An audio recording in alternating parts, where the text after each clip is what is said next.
Alright, hi everyone. So, you guys, I have so much to talk about today. I got a phone call from one of my managers asking if I wanted the day off. This hardly ever happens and I wanted to take advantage of it. So I was bound and determined to not waste today. I was going to get stuff done, run errands, I got stuff I need to do. I have my art show coming up on Saturday and there was stuff I needed to do for that. I made the labels for my paintings and my drawings and stuff for the art. So that takes time, by the way. I went to the 99-cent store. Oh, this is important. I went to the 99-cent store in Buena Park because I had already gone to the 99-cent store in Cypress and Garden Grove, and they didn't have these jars that I've been looking for. I got this at the Cypress one, and I decided I need to get another one. Well, no, this is the one I got today. This is the one that I got from the Cypress 99-cent store. The reason why I needed another one is because, oh gosh, this is such a long story. Years ago, my grandma, she gave me this jar full of sand and shells from what she says is the beach where Jaws was filmed. She says Martha's Vineyard. That's what was labeled on this jar, and I believed her. I still do. I'm assuming that's where it was filmed. I don't know. Anyway, I thought it looked ugly. So I had this skull jar just sitting on my desk, and I was like, you know what, Lance? You should put that sand in here and get rid of this jar. Because this goes in my room. This looks great with all my other skulls. That's what I did. And then I have this leftover jar, which actually, this is the homemade chili sauce jar. And can I just use the C word? It is cute. I don't know where you can get these jars other than if you buy the chili, eat it, and then save the jar. And the reason why I like these jars is because I can make these adorable sugar skull jars out of, look at that, isn't that, Funny story about this gift is she filled it with sand, and then I don't know how many weeks or months later, she asked my dad, did Lance ever get the money out of the jar?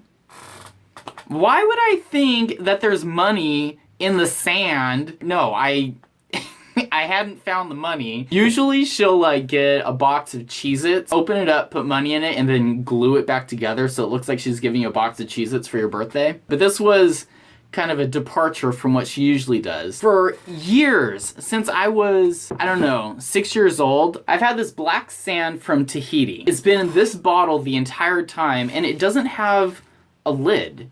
How dangerous is that? This could easily spill, so I put this colorful tissue paper in there to hold it in. So I was thinking, you know what? I should get another bottle to put this stuff in there. It'll match, it'll go with the theme of my room. That is perfect. And I think, you know what? I'm gonna use the label maker to label Tahiti on the bottom of this one and Martha's Vineyard on the bottom of this one. Maybe start a collection of sand. I don't know, that could be kind of fun. But anyway, I had to go to 4 different 99-cent stores looking for this bottle. 4 of them. Apparently these are really popular and everyone just bought them all. So Cypress was out. I went to Garden Grove. They didn't have any. So I go to Buena Park. They don't have any. And I'm like, okay, I know of another one in Hawaiian Gardens. And that's where I found this one. So it took me forever to find this bottle. I finally did. And now I can have, a matching set of sand bottles. Exciting. Back to 99-cent store in Buena Park. I tried to find the bottle there, they didn't have it, but there was other stuff I needed to get. So I got soda and cups, and I got this platter in this margarita glass, because what I like to do is I bring the soda, and I bring cookies to the art show, and I make frosting that I put in the glass. In this case, it's a margarita glass. Sometimes I do martini glasses, switch it up a little bit. Put in the middle of the platter of cookies with a little knife in it so they can spread frosting on the cookies. I don't know, I just think it's kind of fun. It's like my trademark thing to bring. I'm gonna move this stuff over here so I don't knock anything over accidentally. I went to Seal Beach. There's this shell store on Main Street that I love this shop. It's the coolest seashell store I've ever seen. No, I take that back.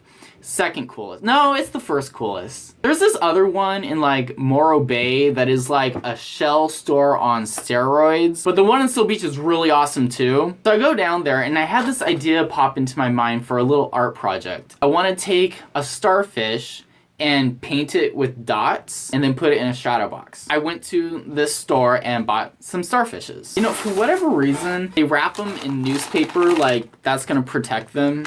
I feel like this one gives me a lot to work with. It has all these spikes and bumps on it that I can do like different colored dots on. I can make like designs and stuff. Ooh, wow, this is sandy. Do you see that? Great, I'm getting sand everywhere. All right, whatever. I was gonna paint this one too, but I found out that these kind of starfish, according to the shopkeeper there's a virus killing these kinds of starfish in the ocean. And she says that they're gonna be on the endangered species list for years. And I was like, whoa, like if this is gonna be an endangered species, I shouldn't like adulterate it with paint. I should just leave it as is and, you know, preserve this animal that I guess might become extinct. My plan for this one is to mount it onto like a canvas panel and paint the panel pretty colors with dots and then put this like in the middle of it and then have it put in a shadow box. They are strange looking animals, but I love them. I needed to go to Walmart because they have, okay, I don't want to step on my starfish. I don't know where to put these. I don't want to put it on my bed because this is sandy. I don't want to put it by my laptop because I don't want sand to get into it. All right, so I needed to go to Walmart to buy this black paper. Oh my gosh, I'm at 11 minutes. I like to put my name above my paintings on my wall at this art show. I needed the black paper to put my name against. It just looks classy with like a black outline around it, and plus this paper is like really sturdy. I'm gonna attach computer paper to this paper and it just gives it some more strength, and I can use it for a few shows. It usually lasts, I don't know, 3-4 shows pretty well. And I did some fun things today too. Now, okay, so I'm just gonna play the gay card right now. I went antiquing today. Judge me all you want. There are some places that I had driven by and I wanted to check out. I wanted to see, you know, what they had. I'm looking for a painting to add to my collection, a very specific piece, a portrait painting from about early 1900s, late 1800s. I found exactly what I was looking for in Seal Beach, but there wasn't a price tag on, well, there was a price tag, but it was down too far that I couldn't see the price part of it. It was probably about $200, and I'm basing that on the paintings that were next to this one, but I know that I can find similar things for cheaper. Somehow I scratched my desk. How did that happen? So that was my day. It was a good day. I hope you're all having a nice evening or a nice day, depending on whenever you're watching this. Okay, bye.